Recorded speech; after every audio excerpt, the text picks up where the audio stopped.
안녕하세요. 오늘은 여러분께서 직접 보내주신 자료, 특정 유튜브 채널의 강의 내용을 바탕으로 한번 얘기를 나눠볼까 합니다. 이게 결혼, 이혼, 재혼 같은 관계에 대해서 좀 굉장히 독특한 관점을 제시하더라고요. 과연 어떤 통찰이 담겨 있을지, 네, 함께 깊이 들어가 보시죠. 네, 안녕하세요. 이 자료가 참 흥미로운 게 관계를 그냥 개인적인 감정 교류 이걸로만 보지 않는다는 점이에요. 그보다는 상생, 그러니까 서로 돕고 함께 성장하고 더 나아가서 사회에 어떻게 기여할 건가 이런 큰 틀에서 보더라고요. 아, 상생과 사회적 기여요? 네, 단순히 남녀가 만난다 이걸 넘어서는 거죠. 개인의 성장, 또 사회적인 역할 이런 맥락에서 관계를 다시 보자는 거예요. 오늘 이 관점의 핵심들 한번 좀 자세히 풀어가 보죠.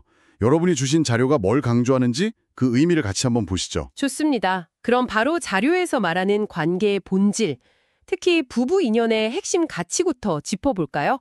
말씀하신 대로 단순한 감정이나 개인의 행복 추구, 이걸 넘어서요. 상생, 그러니까 서로 성장을 돕고 같이 발전하려고 만난다. 이 관점이 참 신선했어요. 네, 맞아요. 그리고 이게 또 사회를 위해서 뭘 할 거냐? 이런 더 큰 질문이란 연결된다는 거. 아, 이게 진짜 인상 깊더라고요. 보통 생각하는 거랑은 좀 다르죠. 네, 그렇죠.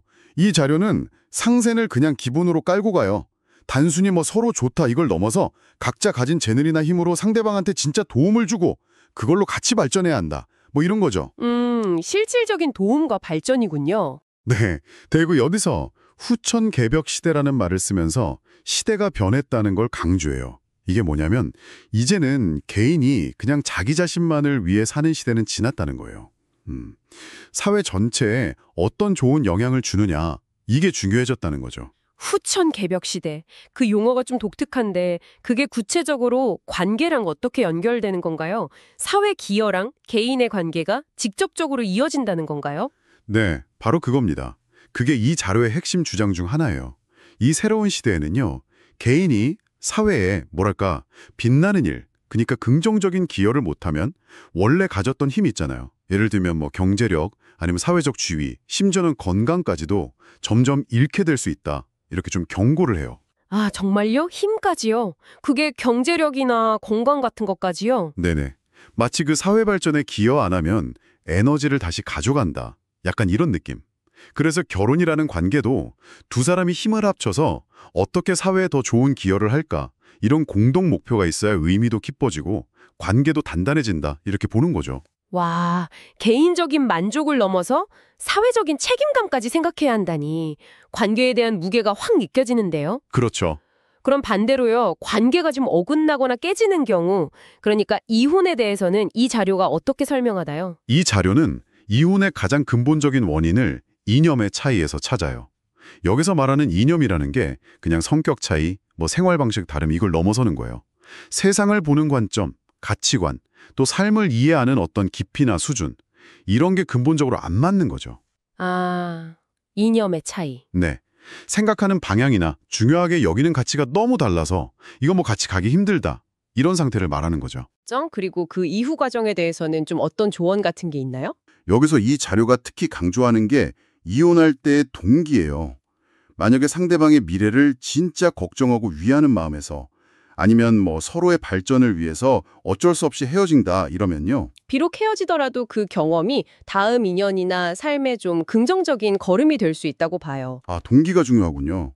위하는 마음에서 헤어지는 거라면 괜찮다. 네. 근데 만약에 자기 욕심 때문에 예를 들어 더 조건 좋은 사람 만나고 싶다거나 아니면 상대방 탓만 하면서 헤어진다. 이러면 근본 문제가 해결 안 된 거잖아요. 그러니까 결국 비슷한 어려움을 다른 관계에서도 또 겪게 될 거다. 이렇게 경고하는 거죠. 아, 자기 욕심으로 헤어지면 결국 같은 패턴을 반복한다.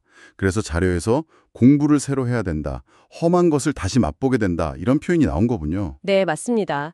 실패 원인을 제대로 성찰 안 하면, 그러니까 공부를 안 하면 결국 같은 실수를 반복할 수밖에 없다. 이런 의미죠. 그래서 이 자료는 이혼행자는 또 이혼한다. 이렇게 아주 직설적으로 말하면서 이혼 후 자기 성찰, 이 공부가 진짜 중요하다고 엄청 강조해요. 여기서 말하는 공부라는 게 지식 쌓는 게 아니라 관계 실패 원인이나 자기 부족함, 관계의 본질 이런 걸 깊이 깨닫고 변하는 과정이다. 이런 말씀이시죠? 그렇죠. 정확합니다. 그 과정을 통해 스스로 성장해야만 다음 관계에서 실패를 반복 안 하고 진짜 서로 도움되는 건강한 관계를 만들 수 있다 이거죠. 있던데요. 법적인 서류 정리요. 그냥 별거 하는 걸로는 관계가 완전히 정리된 게 아니라고 보던데 그 이유는 뭘까요? 이 자료는 그 서류 정리를 그냥 행정 절차 이걸로만 안 봐요. 법적으로 관계를 딱 매듭 짓는 게 사회적으로나 심지어 이 자료 표현대로면 한혈의 관점에서도 공식적으로 두 사람 관계가 끝났다는 걸 인정받는 행위라고 설명해요. 아, 공식적인 정리. 네, 그래야만 비로소 각자가 자유인이 돼서 과거 인연에 얽매이지 않고 완전히 새로운 시작을 할 수 있다는 거죠. 법적인 정리가 심리적인 해방이랑 새로운 시작의 조건이라는 거네요? 네, 그런 면이 강해요. 그리고 더 나아가서 서류상 부부관계가 계속되면 아무리 뭐 감정적으로 멀어졌어도 무의식적으로는 상대를 여전히 내 것, 약간 이런 소유 대상으로 여기는 마음이 남을 수 있다고 지적해요. 아, 소유욕이요? 네, 그런 소유욕이 각자 새로운 삶을 방해하고 혹시 뭐 새로운 사람 만날 때 불필요한 갈등이나 집착의 원인이 될 수도 있다 이거죠. 그래서 완전히 분리되고 각자 독립적인 삶을 살려면 명확한 법적 정리가 필요하다 이렇게 강조하는 겁니다. 서로 인생 존중하고 각자 길을 응원하는 뭐 그런 공감한 마무리를 위해서도 필요하다는 거죠. 그렇군요. 관계를 유지하는 조건에 대한 얘기도 되게 흥미로웠어요. 그 끼리끼리 만난다는 개념 설명하면서 서로 이해 수준이나 생각 깊이, 아까 말한 이념이 너무 다르면 관계 유지가 진짜 어렵다고 하더라고요. 자료에서 30%대 70% 이렇게 비유까지 했던데 이 부분 좀 더 설명해 줄 수 있나요? 이 자료는 기본적으로 좀 비슷한 영혼의 질량, 비슷한 생각, 수준, 뭐 이런 사람들끼리 만나는 게 자연스럽고 관계 유지도 쉽다고 봐요. 끼리끼리 만난다는 게 바로 그 의미죠. 만약에 생각 수준이나 세상을 이해하는 깊이가 너무 차이 나면 그 30% 70% 비유처럼요. 아예 소통부터가 힘들어지고 한쪽이 다른 쪽을 이해하거나 따라가기가 너무 힘들어진다는 거예요. 아주 현실적인 지적이죠. 그렇죠. 가치관이 다르면 같은 걸 봐도 전혀 다르게 반응할 수 있으니까 계속 부딪힐 수 있겠네요. 네, 끊임없는 갈등의 불씨가 될 수 있다는 거죠. 이해 수준 차이가 크면 건강한 관계 유지가 어렵다. 이건 뭐 일리가 있어 보이는데 근데 이 자료가 좀 특이한 게 만약에 이런 푼 차이에도 불구하고 관계를 억제로라도 유지하려면 어떻게 해야 하는지 그 방법을 설명하는데 내용이 진짜 강렬했어요. 아, 네. 바로 그 지점이죠. 그게 이 자료 설명을 더 독특하게 만드는 부분인데요. 만약 30% 수준인 사람이 70% 수준인 사람하고 관계를 유지하려면 30%쪽 사람이 자기 생각이나 주장을 완전히 다 내려놓고 상대방한테 그냥 전적으로 복종하고 따라야만 가능하다고 설명을 해요. 복종이요? 네. 자료에서는 납작하게 그냥 개처럼 딱 엎드리고 살아야 돼. 머슴이 되는 거죠. 이런 아주 센 비유를 써요. 상대방이 뭘 결정하든 어떻게 행동하든 절대 뭐 의문을 갖거나 간섭하면 안 되고 그냥 옆에서 보필하는 역할만 해야 관계가 안 깨지고 유지된다는 거예요. 와, 상당히 극단적인 조건인데요. 이게 뭐 바람직한 관계라고 말하는 것 같지는 않은데요. 맞아요. 그렇게 해석하면 안 될 것 같고요. 이 설명은 오히려 역설적으로 이념 차이가 너무 심한 관계를 유지하는 게 얼마나 부자연스럽고 힘든 일인지를 강조하려고 그런 표현을 쓴 걸로 보여요. 아, 오히려 강조하려고요? 네, 한 사람이 자기 주체성을 완전히 포기하고 다른 사람한테 완전히 속하게 되는 상태를 그렇게 그림으로써 사실 그런 관계는 진짜 상생이나 건강한 파트너십하고는 거리가 멀다는 걸 보여주는 거죠. 어쩌면 이런 극단적인 조건을 제시하면서 애초에 너무 차이가 크면 만나지 않는 게 자연스럽거나 혹은 관계 지속이 어렵다는 걸 좀 돌려서 말하는 걸 수도 있고요. 그렇군요. 극단적인 묘사로 오히려 끼리끼리 만나야 하는 이유, 비슷한 수준에서 소통하고 공감하는 게 중요하다는 걸 역설하는 거다 이렇게 이해할 수 있겠네요. 자, 그럼 이제 관계의 새로운 시작, 재혼 얘기로 넘어가 보죠. 이혼 후에 아까 말한 공부, 그 깊은 성찰을 통해 성장했다면 재혼으로 다시 좋은 관계를 맺을 수 있다고 보나요? 네, 그렇습니다. 이 자료는 이혼 경험을 통해서 내가 왜 실패했는지, 관계에서 뭐가 중요한지를 깊이 깨닫고 성장했다면, 즉 공부가 제대로 됐다면요. 재혼을 통해서 이전보다 더 성숙하고 건강한 상생관계를 충분히 만들 수 있다고 아주 긍정적으로 봐요. 아, 실패를 딛고 더 나은 관계를 맺을 수 있다는 희망을 주는군요. 네, 그렇죠. 근데 흥미로운 건 사별 후에 하는 재혼은 이혼 후 재혼보다 더 어려울 수 있다고 지적해요. 그럼 좀 의외인데요? 보통 사별은 안타깝고 슬픈 일이지만 상대에 대한 좋은 감정이 남아있을 수 있으니까 새로운 사람한테 마음 여는 게 더 자연스럽지 않을까 싶었거든요. 왜 더 어렵다고 볼까요? 이 자료는 여기서 감정의 질 차이를 중요하게 봐요. 이혼은 물론 원만하게 헤어지는 경우도 있지만 많은 경우 서로 실망하고 상처받는 과정, 그러니까 정 떨어지는 경험을 통해 끝나잖아요. 네, 그렇죠. 이런 감정적 단절이 있었기 때문에 시간이 지나면 새로운 사람한테 마음 열고 시작할 여지가 비교적 클 수 있다는 거예요. 근데 사별은 특히 부부 금술이 좋았던 경우는 서로에 대한 애틋함, 사랑, 좋은 기억들이 그대로 남은 상태에서 헤어지는 경우가 많다는 거죠. 이 자료 표현을 빌리면 떠나간 사람에 대한 아직까지 맛이 남아 있어요. 아, 맛이 남아있다. 그 표현 참 직관적이네요. 좋은 감정, 기억이 생생하게 남아있어서 오히려 새로운 관계가 어렵다. 이런 거군요. 바로 그거요. 그 남아있는 애틋한 감정, 아름다운 기억들이 무의식적으로 새로운 파트너랑 세상을 떠난 파트너를 비교하게 만드는 원인이 될 수 있다는 설명이에요. 아, 비교하게 되는군요. 네. 새로운 사람한테서 사소한 단점이나 부족함이 보일 때마다 혹은 어떤 상황에 부딪힐 때마다 그 사람은 이렇지 않았는데 또는 그 사람이라면 이렇게 해줬을 텐데 이런 생각이 자꾸 떠오르면서 현재 파트너한테 온전히 마음을 주기가 어렵게 만든다는 거죠. 이 자료는 이거를 마음의 앙금이라고 표현하는데 이 앙금이 남아있으면 새로운 관계에 완전히 몰입하기 어렵고 사소한 일에도 과거 그림자가 드리워서 갈등의 원인이 될 수 있다고 봐요. 마음의 앙금. 네. 그래서 감정적으로 완전히 정리되기 어려운 사별의 경우가 역설적으로 재혼에는 더 큰 심리적 장벽이 될 수 있다. 이렇게 설명하는 겁니다. 가장 근본적인 원칙으로 넘어가 보죠. 결국 모든 이야기의 핵심은 상생, 그리고 서로를 위하는 마음, 이걸로 모아지는 것 같아요. 자료에서 너희들이 진정으로 서로를 위한다면 그 어떤 힘도 누구도 너희를 갈라놓지 못한다. 심지어 하느님조차 너희들을 절대 갈라놓지 못한다. 이렇게 단언하는 부분이 있었는데 이 메시지가 진짜 강하게 느껴졌어요. 네, 그 부분이 이 자료가 궁극적으로 전하려는 핵심 가치라고 할 수 있습니다.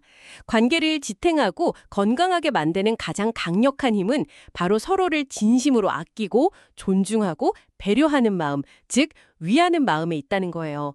이 마음이 진짜고 깊으면 외부의 어떤 어려움이나 방해, 심지어 초월적인 힘의 개입조차도 그 관계를 깨트릴 수 없다. 이런 강력한 믿음을 표현하는 거죠. 관계의 주도권이 결국 당사자들의 진심에 달려있다. 그렇죠. 반대로 이런 위하는 마음이 아니라 각자 욕심을 앞세우면 어떻게 된다고 보나요? 아, 욕심이요? 네, 각자의 이기적인 욕심, 그러니까 상대방을 이용하거나 자기 이익만 챙기려는 마음이 앞서면 관계는 반드시 어긋나게 돼 있다고 봐요. 이게 그냥 심리적인 문제를 넘어서 우주의 근본 질서나 원리, 이 자료에선 법도라고 표현하는데 여기에 어긋나는 행위지 때문에 결국에는 어려움을 겪거나 관계가 깨질 수밖에 없다고 설명해요. 법도에 어긋난다? 네, 심지어 자료에서는 이런 법도에 어긋나는 행위에 대해서는 무슨 신적인 개입이나 벌, 번개나 신장 비유 같은 거요. 있을 수 있다는 식으로 표현하면서 그 심각성을 경고하기도 하고요. 이건 아마 이기심에 기반한 관계는 결국 파국을 맞을 수밖에 없다는 거 강조하려는 비유적 표현이겠죠. 그렇군요.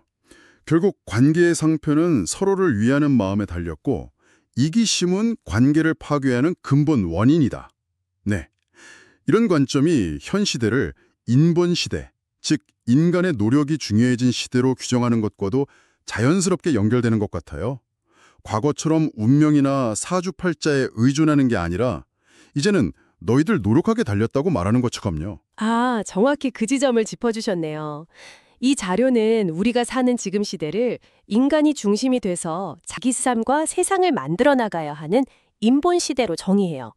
그래서 과거처럼 태어난 사주팔자 보고 운명 따지고 외부 요인에 기대서 삶의 방향 정하고 이런 태도는 더 이상 유효하지 않다고 단언하죠. 더 이상 유효하지 않다. 네, 관계도 마찬가지예요. 타고난 궁합이나 운명보다는 관계 속에서 두 사람이 얼마나 서로 이해하고 배려하고 상생을 위해 같이 노력하는지, 이게 관계의 질과 지속성을 결정한다는 거예요.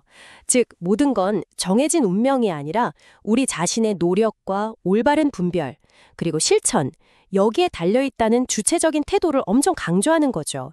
스스로 깨닫고 노력하는 만큼 관계도 인생도 만들어갈 수 있다. 이런 메시지입니다. 오늘 우리는 여러분이 주신 자료를 통해 관계라는 여정을 아주 독특하고 깊이 있는 시각으로 함께 살펴봤습니다.